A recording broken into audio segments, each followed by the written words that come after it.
Hello, welcome to the Refugee Welcome Collective Lunch and Learn series.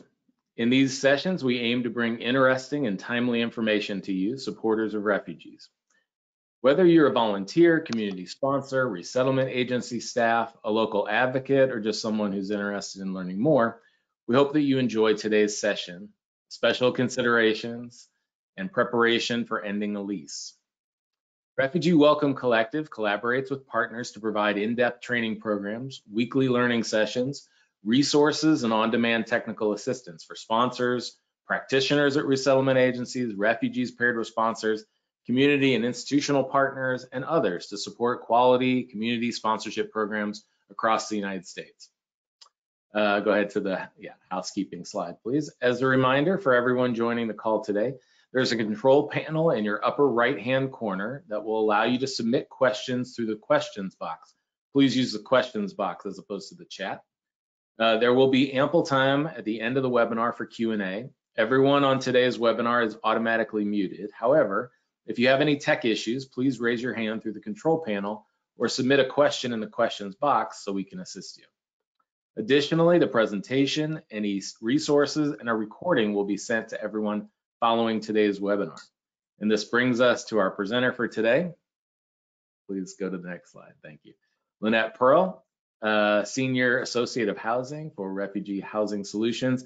Lynette, welcome back, and thank you so much for being here. Appreciate it. Thank you, Derek. Thank you for always having me. I love these lunch and learns. So I'm going to go ahead and get started. Next slide. Next slide. So before I actually go into our presentation, of course, you know, Derek, I have to promote what we're doing at Refugee Housing Solutions. So I'm going to just give a brief overview of what we do. And Refugee Housing Solutions was created to bring housing experts, property managers, key stakeholders, volunteers, and sponsors together, people that work in a refugee resettlement space to discuss best practices and innovative solutions, of course, that will increase housing opportunities for refugees. We are a project of Church World Service, and we are funded by the Bureau of Population and Migration.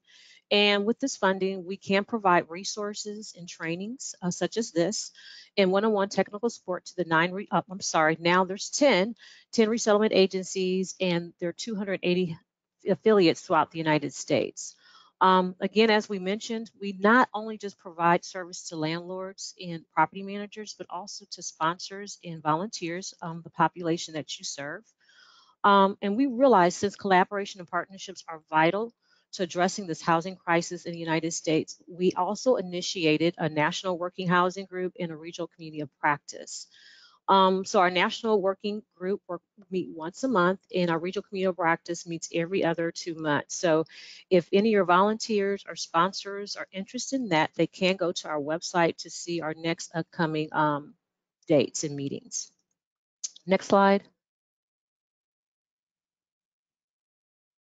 And on this slide, as you can see, with our regional community of practice, you can see the different regions and how they're split out.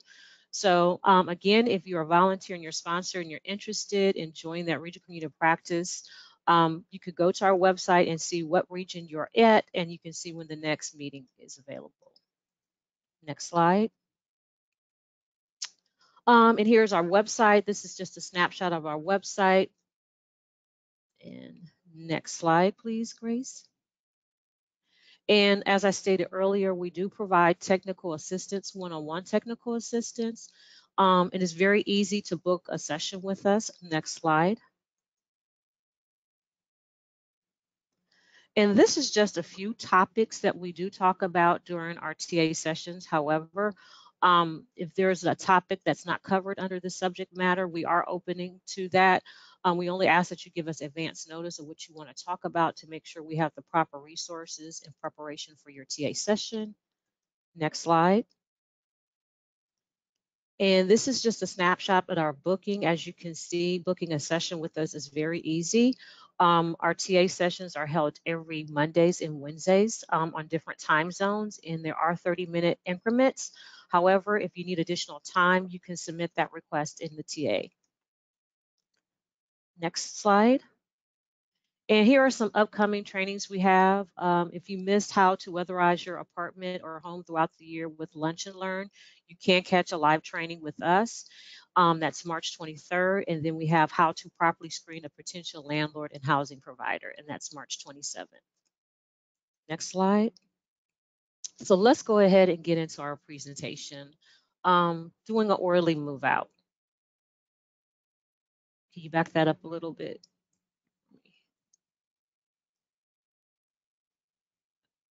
Back it up a little bit, Grace. I'm still at the, yeah, we go. Thank you, Grace. So moving, we all know is ranked one of the most stressful events in life. I've moved 7 times, so I can testify how stressful it can be. And if you have ever moved, you would agree as well. And so moving, it can be physically, it can be emotionally and financially draining under normal circumstances. So imagine how overwhelming it can be for a newcomer. They're still learning the American rental system. So your role as a sponsor and a volunteer can be instrumental during this process. So to go after this webinar, you as a volunteer and sponsor will understand what steps need to be taken to help guide a newcomer when they're trying to move out. Um, and you will understand the rental guidelines and how to follow them to make sure that when they're in their lease, they're ending that lease on good standing. Next slide. So this is kind of a breakdown of what we're going to kind of talk about. For a newcomer to enter rental tenancy on good terms, their move out must be done in a systematic way in order to prevent missteps. When the newcomer knows the conditions and the terms of the lease, it does increase their chances of receiving a higher security deposit while preventing financial penalties such as early termination fees and rental debt. Next slide. So this quote I'm going to use from Winston Churchill. My mom always used to say, failing to plan is planning to fail. And that implies that if you don't decide in advance what to do and how to do it, you might face difficulties or failures. This is why it's important for you as a sponsor or volunteer to recommend a move out plan to a newcomer who's ready to terminate their lease because you want them to be prepared. So click it once. So your move out plan should include first reviewing the lease. This helps the newcomer determine when they can submit their formal notice to vacate letter to the landlord. Okay, the next click, knowing the rental payments. Next click, review the move on and review the move-in list. We'll talk about what a move-in list is. Next click. You want them to outline and list all the utility services in their name because they want to make sure before they move out, they make arrangements to have them turned off, and also if they're relocating, when to have them turned in. Because with a lot of new properties, lease ups, they won't even have you the keys unless the utilities are currently in your name. Next, and forward address, of course, in the next. Should be part of your move out plan is schedule and final walkthrough, and we'll talk about what to do during the final walkthrough. Next slide, please. So we're going to talk about the first step when your move out plan. You always remember that a lease is a legal binding contract between the landlord and the tenant or tenants. And this allows the tenant to lease or rent the landlord's property for a specific amount of time under certain conditions. So we always have to remember we're still in a contract. And with that being said, there are requirements in this contract, and that includes move out requirements. Next slide. So let's start with the first, the notice to vacate. The notice to vacate is a form used by landlords and tenants to notify the other party that they do not want to extend or renew the lease and or rental agreement. Notice requirements do vary. I want to say this. Notice requirements do vary from state to state. For example, I'm going to pick on myself. I live in Missouri, And in the state of Missouri, the notice to vacate laws state it can be between 30 to 60 days. So they're pretty much flexible in the Missouri state of Missouri. However, in other states, they're slightly different. Some states just require 30 days notice, others are 60 days. So again, know your state laws when it comes to the notice to vacate, but this should be outlined in the actual lease. So knowing the notice to vacate requirements helps a newcomer provide a proper notice without financial penalties. Now, if adequate notice is not given, this is a misconception people don't realize. If it's in the lease, a landlord has every right to extend the lease until the proper notification is given. So it's very vital when a newcomer wants to decide that they don't want to renew their lease, or they say, look, I want to terminate my lease early, there are some ramifications and consequences to it because, again, it's a legal binding contract. So let's talk about some of the consequences. So, for example, if you have a newcomer and state that I want to break my lease within 6 months, this is a couple of consequences that can happen. They can charge either 2 months rent. That is typically the best practice as landlord to do when a lot of people terminate their lease early. However, I have seen that some landlords are not that kind. They're going to hold you to that full amount of the lease, even though if you leave, you're going to be responsible for the remainder of the lease. So it's very important if you have a newcomer deciding to move out, what is the notice penalties and what are they required to do? Is it 30 to 60 days? Are they actually finishing their lease? Because if not, and they have 2 more months on that lease, they might hold them to that 2 months and they would have to pay for that 2 months. So that's very important. So the next thing, can you click, Grace, please? Part of your move out plan is to schedule the move out and the walkthrough. Depending on when you move out, that's when you would schedule your move out walkthrough. So we'll talk about how to kind of time that the right way because there's certain things you need to do with your a tenant needs to do with their unit before they actually schedule that move out, physical move out. So I'm an example type of gal. So I wanted to talk about, let's review, this is like a snapshot of a lease, and we're going to walk through how to determine when the notice to vacate needs to be submitted to the landlord, because this is very important. So based on this snapshot, on this lease, because this is an actual lease snapshot, the notice to vacate needs to be submitted no later than 10/1/2023. And the reason why is because based on the terms of this lease, the landlord is requiring 60 days notice before the lease ends of 11/30/23. So that's when the lease officially ends. However, because of the way it's written, the tenant would have to give notification 60 days before that end date if they're going to not renew their lease, if they're going to move out. And the reason why landlords do that, because they want to make sure that unit is not left open. So if you give your 60-day notice, that gives them time to advertise that unit.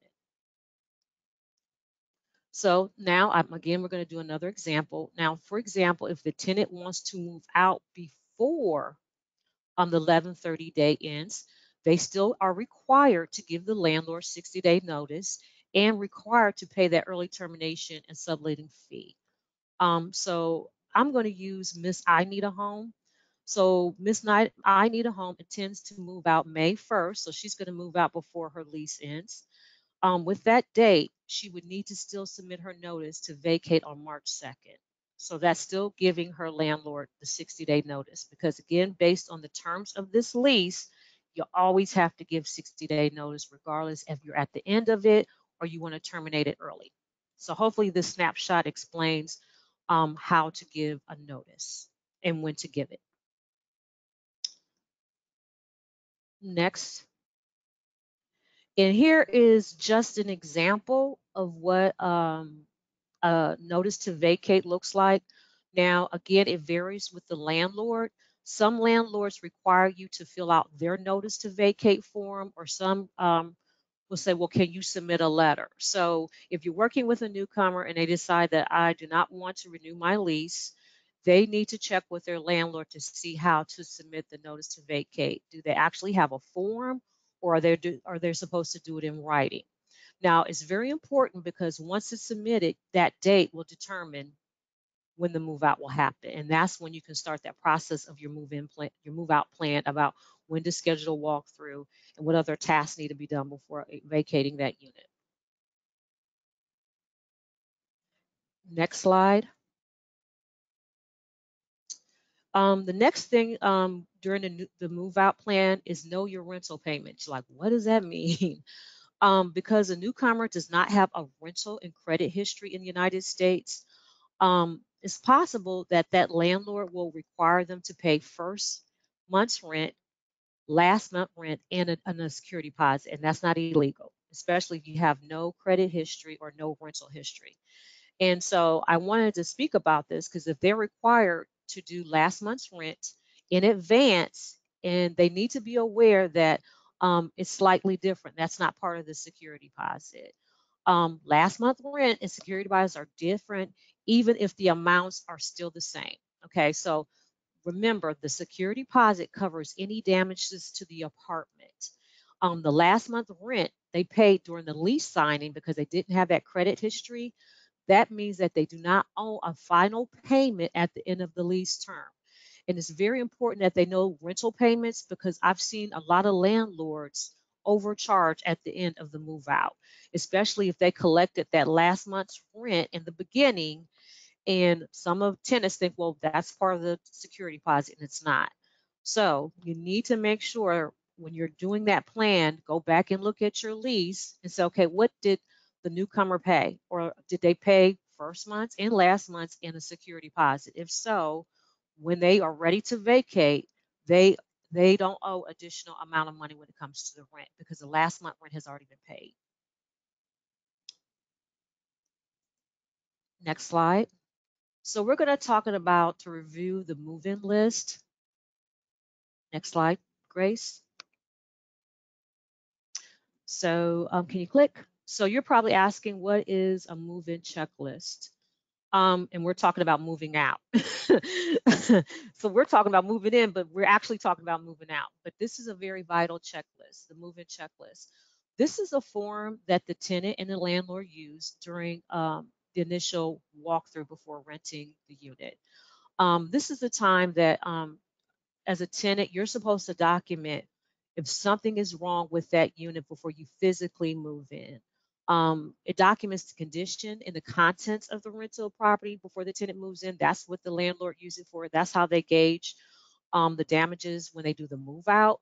Some people call this checklist a punch list, and it should be done before signing the lease. The checklist protects the landlord while holding the tenant accountable for damages to the unit beyond the normal wear and tear. And we'll talk about what basic wear and tear is. Making note that pre-existing damages can keep and minimize disputes between landlords and tenant related to returning the security deposit. So when you do a move-in, I always tell my clients then take pictures and document everything because that's going to be vital towards the end of the move out. Because when you're doing that move out, you don't want to get charged for something that already existed during the move in. So that's why this move in list is so important to have during the move out. And also, it protects both parties. It helps you stay organized when you're doing your move out because if you see a damage and you go to your punch list or your move in list, you're like, oh, I didn't cause that. Here it is on my move-in list. So I'm just going to make sure when I talk to my landlord, do my walkthrough, I bring it to their attention. Oh, here's our move-in list. Remember, we talked about this damage already existed before I moved in, because that way you guys are on the same page. And the last thing you want to do is get slammed for damages to a unit that you did not do at the last minute, and they take your part of the security deposit. The next slide. So I recommend this for best practices. So once you have that move, if that newcomer has the date they officially are going to move out, this is part of planning. Conduct a trial walkthrough. Again, that move-in list is going to be part of your trial walkthrough. Test all the appliances first. Make sure everything is working. Check the oven and stove. Check the temperature of the refrigerator and if there's a freezer to make sure that the temperatures are correct. Because I've seen some landlords charge for that if it's off slightly. Check your drainage in the sinks. Run the water. Look under the sink to make sure nothing is leaking. Um, Also, when you go to the bathroom, run the tub. Look around to make sure nothing is leaking.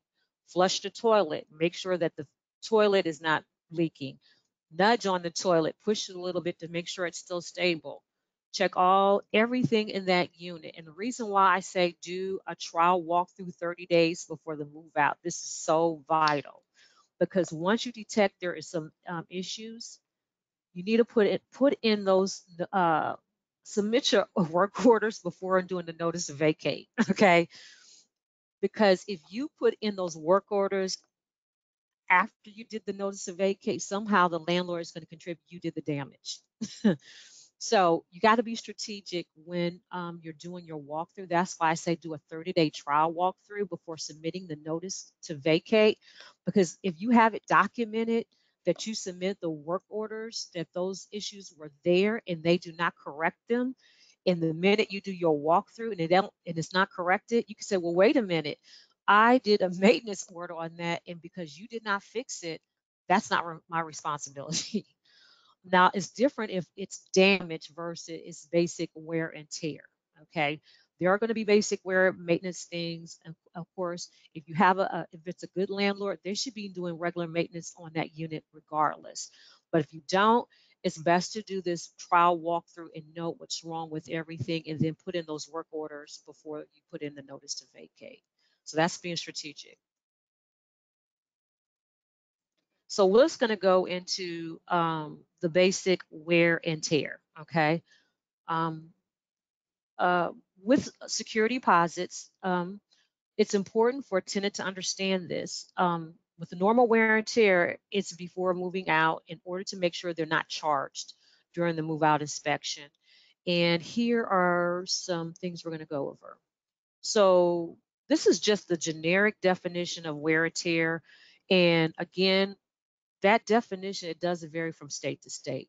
That's weird, but it does.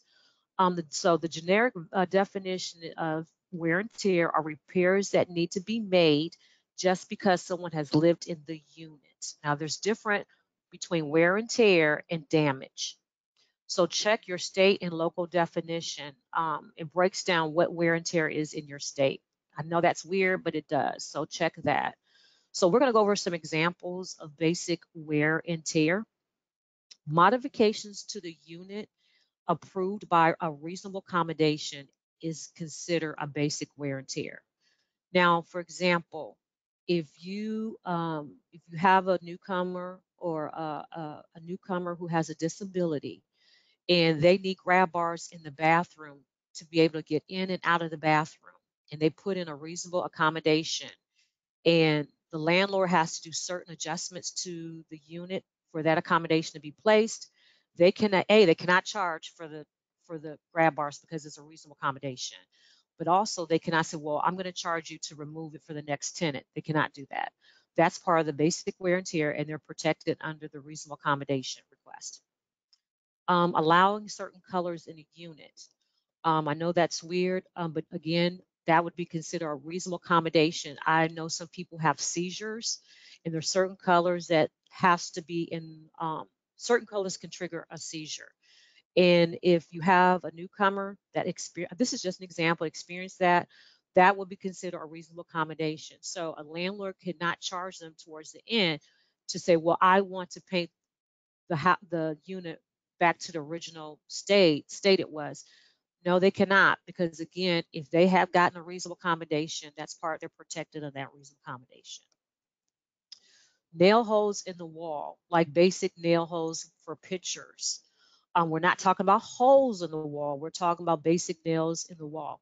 One thing I do recommend, do take the nails out because I've seen people that have not. But if you feel that a tenant is about to take the nail out and it's going to destroy the wall, keep it in there. But if it's like small tacks, that's something they should remove. Faded paint or wallpaper, that is basic wear and tear. Cracks in the walls, again, we're not talking about holes. Worn out carpet in high traffic areas. There's a thing with that. Again, with carpet, you have to look at, it's called the shelf life of it. So if you move in a unit and you notice that the actual carpet was already 5 to 7 years old, that's considered basic wear and tear while you're in there. So they cannot charge you for new carpet after you move out. Scuff floors, of course, floors get scuffed when you're moving furniture in, and loose grooting. And like I noticed when I used to live in my apartments, I used to clean my bathroom profusively, and some of the grout would, and I'm like, I need to come in and recock it. So that is basic wear and tear. So we can't show the video. I wish we could, but that's my apologies. So, and if you have any questions about basic wear and tear, do your research on YouTube. There's so many YouTube videos, and I suggest this. Look at it from a perspective of a landlord, not a perspective of a tenant, because you want to know what that landlord's thinking when they're doing walkthroughs. So there's tons of information, tons of research of what is considered basic wear and tear. And look at a perspective from a landlord, not from a perspective from a tenant. Okay, next slide. Oh, it looked like it wanted to play, Grace. Can we go back to see if it plays? I think it will probably play, but the audio wouldn't Oh, work. okay. I tried. But Okay. no I problem. tried. I'm gonna try, I Derek. know. Okay, I know. Totally understand. We'll send that link to everyone in their follow-up email and make sure that they have access to that. Okay, so let's talk about chargeable damages. So these are example of chargeable damages. Unapproved modifications to the unit. There's times you can get approval from a landlord, say, okay, that's fine. You can put in an accent wall. I've seen landlords do that, but again, they're going to tell you, I'm going to charge.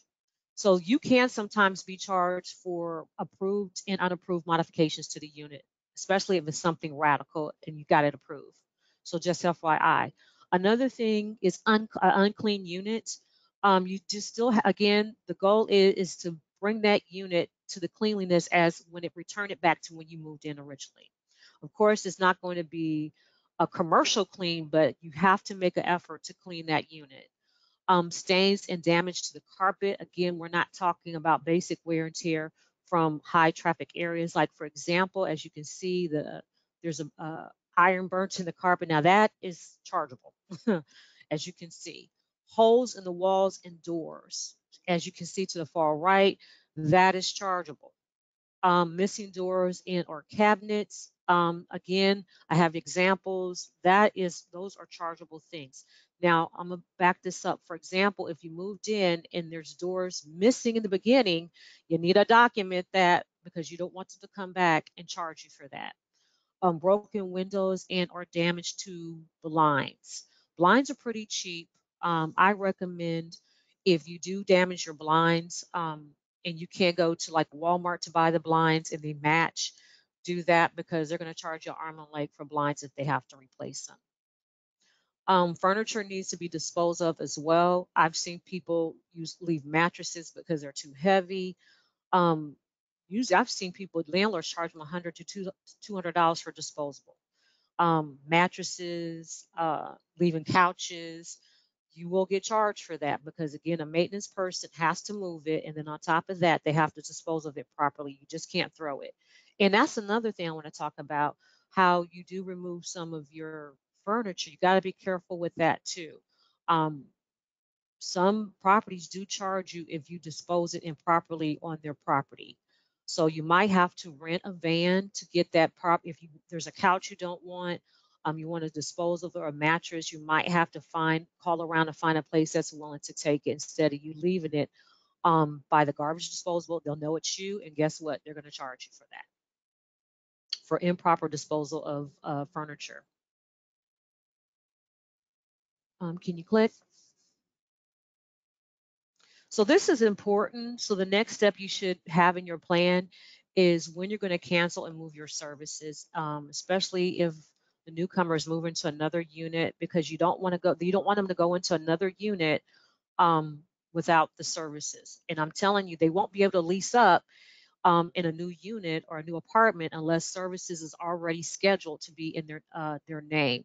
And some property managers require that notification from the utility company when the utilities are going to be turned in their name before they actually let them lease up. So they need to make sure, A, they cancel the services where they're currently at, and then also schedule when they're going to be turned on in their new unit if they're moving to a new unit. The dates got to jive right. Also, this is another thing they need to think of in advance. If they know they have a high utility bill and they know they're going to be moving within the next month, they need to start working with their utility company to get that paid down or to get on a payment plan.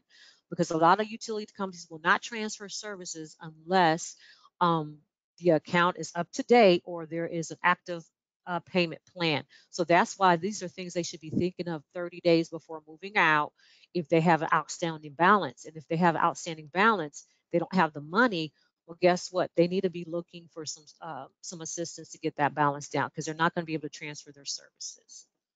Another thing they need to do is make sure if a lot of these rental require you to have renter insurance, cancel your rental insurance and make sure that you have your rental insurance transferred to the new place.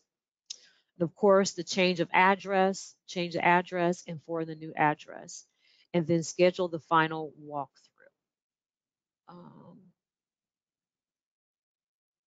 I'm going to, I guess, I want to go back to that, Grace. Can we go back to the other? Okay, I want to talk a little bit about the final walkthrough. It's similar to the move-in, but the difference is you're going to, again, I want to state this, you're going to make a comparison.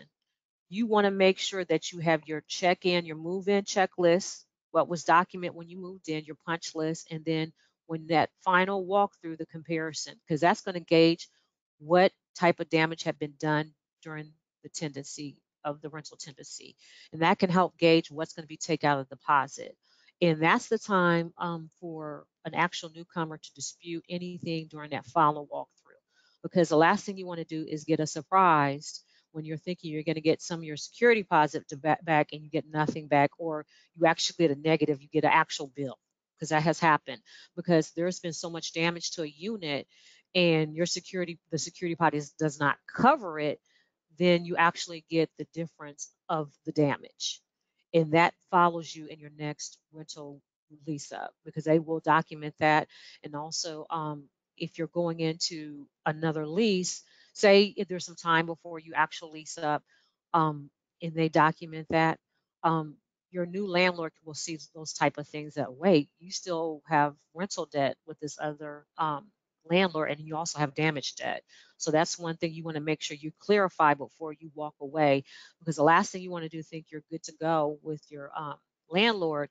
Then when you're trying to lease up with a new landlord, they're saying, well, from your previous history, it seems like you still have rental debt or you have damage debt. So just make sure that you do the final walkthrough with your landlord. That's the time to advocate for yourself, the newcomer to advocate for themselves and dispute any damage. Okay, Grace, we can go to the next slide. And this is kind of the recap of the things that should be done. Again, review the lease to make sure that you know when the notice to vacate needs to be done. Know the rental payments, know what was paid in advance so they'll know what to expect back when they're about to move out. Remove the move-in list, as we talked about, because you want to make sure that you're not being charged damages previous before that newcomer leased up. List all the utility services to make sure that, okay, you have your dates of disconnect and reconnect at the new place, but also if there's some debt, handle that debt before moving into the new place. Also, make sure you're forwarding your address to get all your information. And also, the newcomer needs to know once that address has been established, give that address to your old landlord because you want to make sure you get your security deposit back. Because a lot of landlords, if they don't have your forwarding address, they're not going to go out their way. They're not going to Google the person to find out what their new address. They're going to keep that security deposit. So that's very important that their landlord has their forwarding address so they can get their security deposit back and then schedule the final walkthrough. Next slide, Grace. So that kind of ends this brief presentation. Again, if you have any questions after this, feel free to email me. My email is lpearl@cwsglobal.org. And if you have additional questions and you really want to go deep into this, we can do a TA session as well. So thank you, Derek. Hopefully that was helpful. Yeah, thank you so much, Lynette. Yeah, we're now going to begin answering some questions. So if anyone has any questions, you can submit it during today's presentation. If you've already submitted it, or right now, you still got a little bit of time. As a reminder, you can still submit questions through the questions panes. And let me see if we have any. Yeah, I don't see any yet, but I have a question, and then we'll see if anyone has any additional questions. But one of the things, Lynette, I wanted to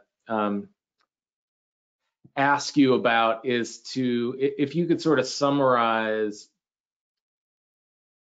if you don't follow a good move out plan and follow sort of the recommendations that you've laid out, what are some of the consequences that someone, so if they don't have a plan and they sort of end up sort of failing, what are some of the consequences? What does that look like for some people? I really want to really nail down the notice to vacate things.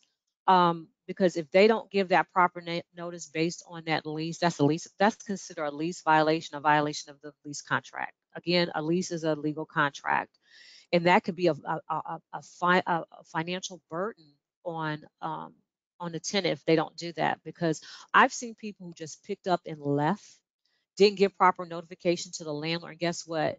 The landlord charged them the remainder of that lease, which could be, again, 2 months is best practices. But if you pick up and leave without giving proper notification, they have every right to hold you accountable for that full lease amount, remainder of that lease. And then on top of that, if you don't do that proper walkthrough, they can charge you whatever, and you won't get the security deposit back. But also, if there's some damage, they could add additional damage to that. So you're looking at that following you when you want to lease up with a new landlord. Now, the misconception, though, people think that it'll be on your credit report. This is a misconception. It will not be on your credit report because a landlord's not a creditor.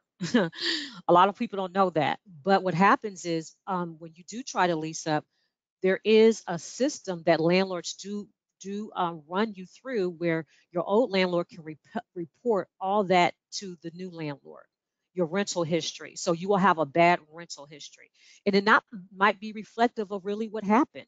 So that's one of the biggest consequences because of the financials. So you start out with a debt that's probably not all of it is yours, but then also you'll have a bad rental history. Gotcha. Yeah, so exactly. You can have a bad rental history that can affect whether or not a new landlord will be willing to sign a lease with you. They very well could see that kind of negative history and refuse to sign a lease with you, right? That's Yeah. one possibility. And In it's very addition, vital. I'm yeah, sorry, go ahead. Derek. It's very vital, No. especially for newcomers, because they don't have no rental history. So you don't want, at this point, you don't want to taint your rental history. You want the best rental history to build up. So the next time, some landlords are still kind of, leery renting to newcomers. But if you already have a history with a good history with a previous landlord, okay, they say, okay, we see that you're a good tenant. We're willing to lease to you. Because right now, that it would be the worst thing for them to do. And that rental history follows you up to 7 years. A Gotcha. bad rental history does. Yeah, yeah. Thank you for that. And I don't see, any additional questions, which is fine. No problem at all. Yeah, I just wanted to say thank you, Lynette. As always, very informative. We will do a follow-up email, which has all of the links that you might need and any other things like that. So yeah, I just wanted to say thank you again, Lynette, and thank you to everyone for being here, for attending today's RWC Lunch and Learn. Everyone will receive a follow-up email with a link to view a recording of today's webinar. You're free to share that with people. Also just wanted to point out this QR code. If you just use your phone and click on it, it will automatically take you and to a survey. And Grace also put that in the chat for everyone, a direct link to that JOT form survey.